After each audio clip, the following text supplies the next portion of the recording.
Ethiopia, Africa, the birthplace of coffee. Ethiopia, widely acknowledged as the birthplace of coffee, to the chagrin of Yemen and Sudan, who have also laid claim, produces some of the most exceptional and dramatic coffees found anywhere in the world, from the bright bergamot and floral Yirgacheffe to the ripe fruit notes of Harrar. The unique flavors offered by this spectacular country have, over the past 10 years, become some of the most sought after in specialty coffee.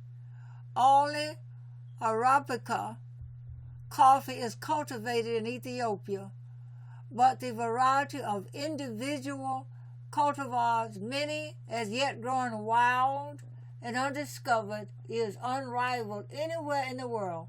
Furthermore, the sheer volume of coffee produced dwarfs the output of Kenya and Tanzania at about 450,000 tons annually.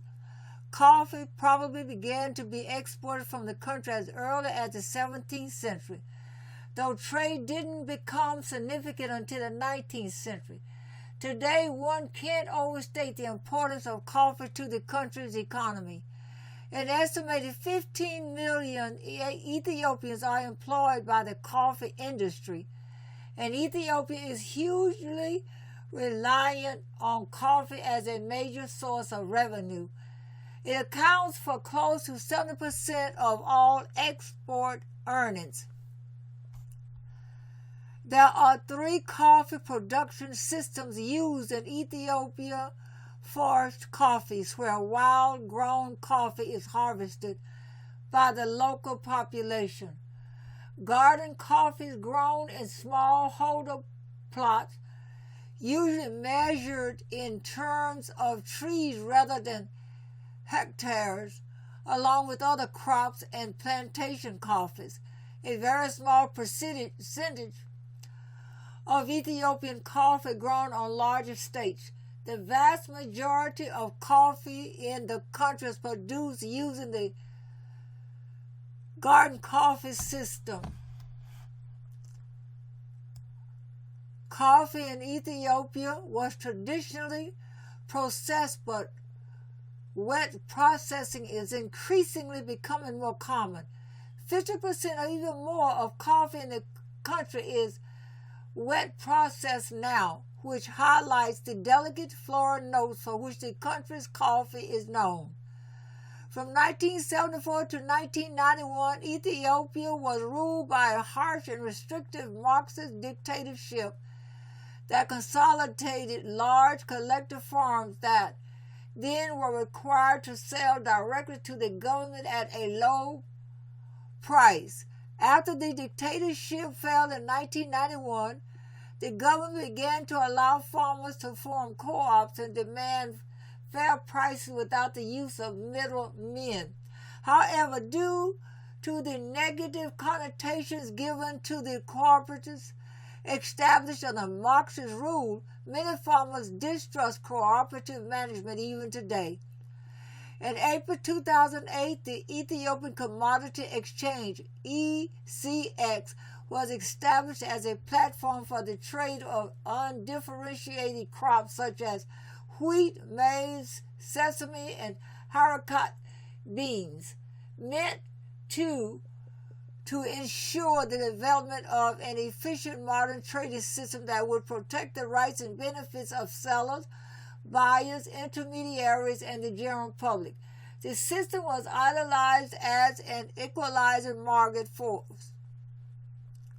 Coffee was also brought under ECX's roof later that same year, in part to enable the government to garner some of the revenue earnings from this substantial crop.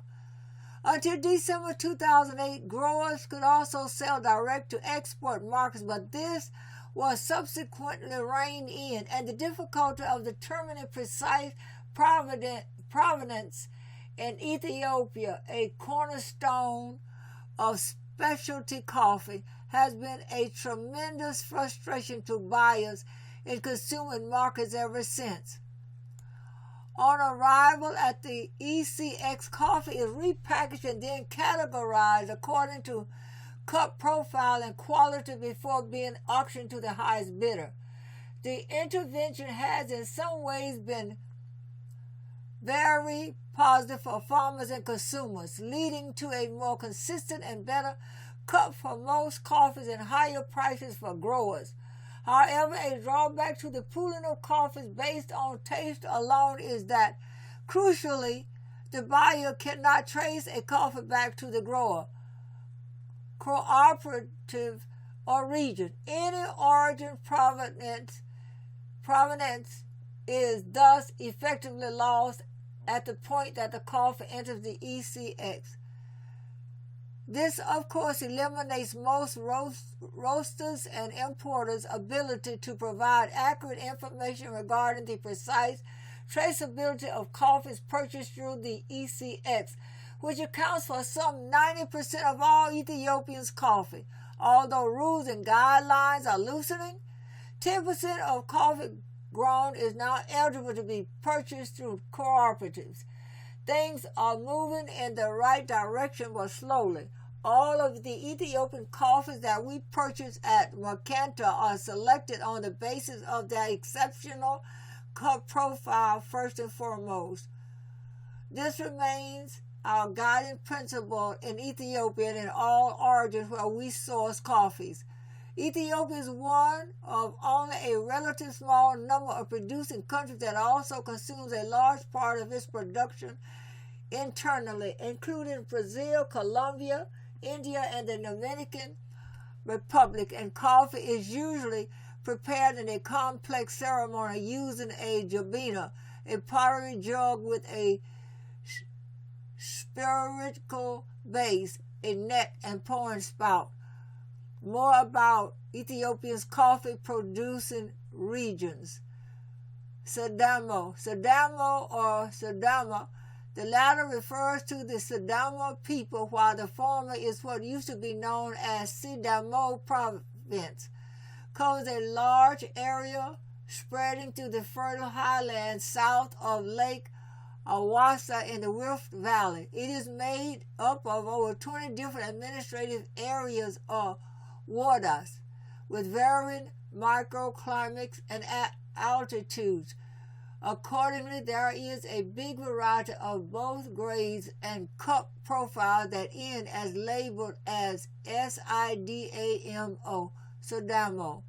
The Sidamo region, along with Harrar and Yirgacheffe, is one of 3 trademark coffee regions in Ethiopia and is well known for having perfect climate conditions for coffee, thanks to the altitudes of between 1,500 to 2,200 meters above sea level, ample rainfall, optimal temperature, and fertile soil. Around 60% of the region's coffees are washed, though Sidamo also produces some excellent sun-dried coffees. There are upwards of 50 cooperatives in operation here, as well as many private buying stations, with over 200 washing stations in around the various wardas. Many thousands of bags marked Sidamo are sold every year, but there may be significant differences in cup quality.